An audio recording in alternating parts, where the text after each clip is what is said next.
अब वक्त हुआ जी हमारे सेगमेंट मिलो पाकिस्तान से, जिसमें हमेशा हम होनहार पाकिस्तानियों से आपकी मुलाकात कराते हैं। आज हमारे साथ मौजूद हैं जी ज़ैनब वाहिद एंड ज़ैनब से आप पहले भी मुलाकात कर चुके हैं। अब अल्हम्दुलिल्लाह एक और फेलोशिप, एक और ज़बरदस्त चीज़ इन्होंने अपने नाम की है। ये है जी यूनिसेफ का ग्लोबल आउटलुक फेलोशिप, जो कि यूथ फोरसाइट फेलोज़ का एक प्रोग्राम इन्होंने अनाउंस किया था, जिसमें तकरीबन 1400 से ज़ायद इनके पास एप्लीकेशंस पूरी दुनिया से I and Zainab has been selected as one of the 11 people, the 11 fellows in this cohort. So congratulations to you Zainab, बहुत बहुत मुबारक हो आपको and welcome to the show. How are you feeling about this announcement? Thank you so much for having me man, thank you so much for your encouragement. एक एज़ाज़ की बात है मेरे लिए कि इस फेलोशिप के तहत मैं अपने मुल्क की खिदमत कर सकूँगी, मुल्क में लोगों को फोरसाइट के बारे में बता सकूँगी और इंटरनेशनली भी यूनिसेफ के साथ काम कर सकूँगी।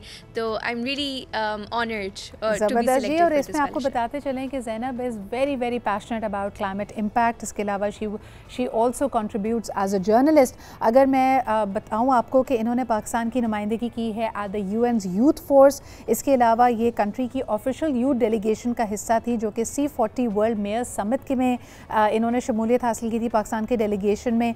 यूथ फॉर क्लाइमेट समिट्स 2021 और 2022 में भी ये पाकिस्तान की डेलीगेशन में शामिल थी।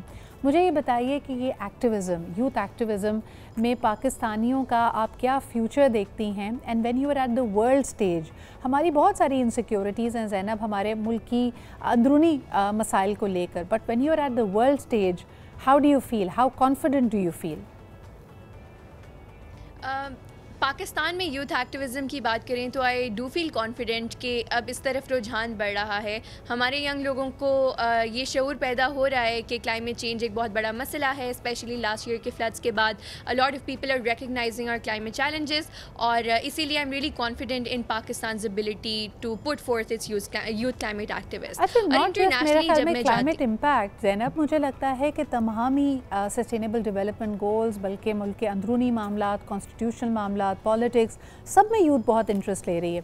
ज़ैनब आपसे सवाल करना चाहूँगी, हाल ही में हमने देखा कि the care taker prime minister of Pakistan also interacted with the young students, और सोशल मीडिया पे इस बात की बड़ी चर्चा है। लोगों ने कहा कि यंगस्टर्स ने बड़े बोल्ड सवाल उनसे किए और चुपते हुए सवाल भी किए। आपका क्या रद्द अमल था जब आपने ये इंटरेक्शन देखी? आई फेल्ट प्रीटी हैप्पी कि इससे पहले देखा नहीं गया कि यूथ इतने बोल्ड होकर सवाल कर सके। बहुत खुशी हुई ये देख के कि हमारे तालीमी इदारों में, यूनिवर्सिटीज़ में और हायर एजुकेशन में इस तरह के बाशऊर नौजवान मौजूद हैं। और आई थिंक ये एक इस बात का इंदिया भी है कि अगर सिर्फ एक प्राइवेट यूनिवर्सिटी के लोग इतने बाशऊर हैं, तो ऐन मुमकिन है कि हमारी गवर्नमेंट यूनिवर्सिटीज़ में या जिन यूनिवर्सिटीज़ के पास इतने फ़ंड्स नहीं हैं, उनमें भी इतना ही शऊर पाया जाए।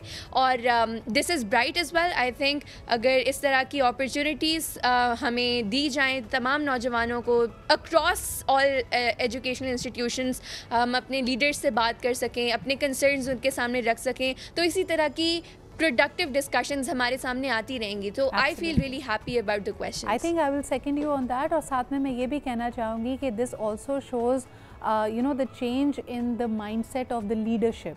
अच्छा, now coming back to the world stage, हम दुनिया में भी इस वक्त एक बड़ी कॉन्फ्लिक्ट की फ़िज़ा देख रहे हैं। दुनिया भर में फ़लस्तीन के मसले को लेकर नौजवान सड़कों पे प्रोटेस्ट कर रहे हैं और सही को सही और गलत को गलत कह रहे हैं। Might is not right and they are asking for a seize fire.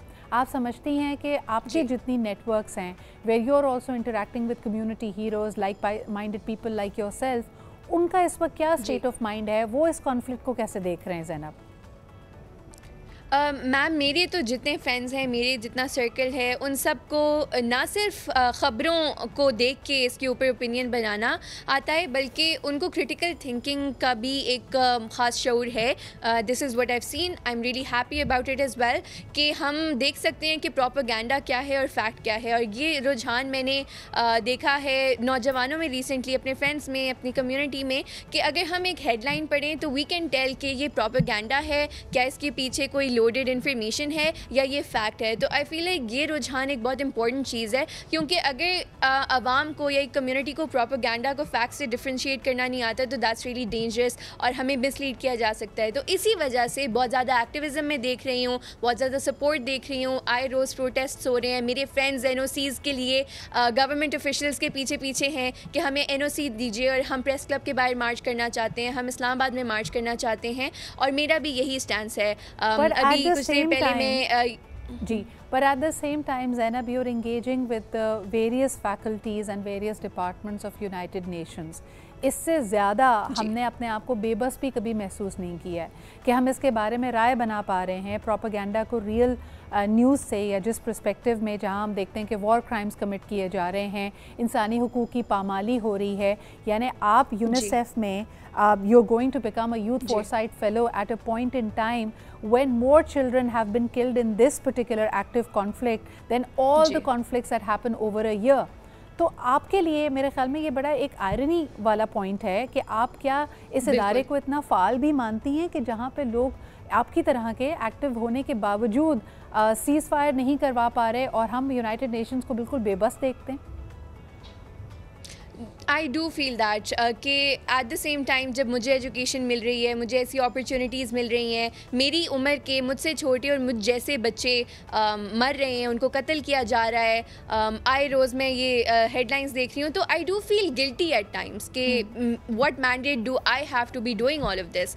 लेकिन then again youth can't really push for ceasefire because उसमें बहुत ज़्यादा पैसा इन्वॉल्व है, पॉलिटिक्स इन्वॉल्व है, मिलिट्री इन्वॉल्व है। All we can do is be activist and push for change with our voices. Social media को इस्तेमाल करके, अपनी आवाज़ों को इस्तेमाल करके और मार्च करके, आई फील लाइक ये 3-4 मेजर टूल्स हैं जो मेरी उम्र के बच्चों को अवेलेबल हैं, और जो कुछ हम इंटरनेट के थ्रू कर सकते हैं वो अवेलेबल है। तो मेरा ख्याल है जितना पॉसिबल है वो हम never under estimate the power of one person.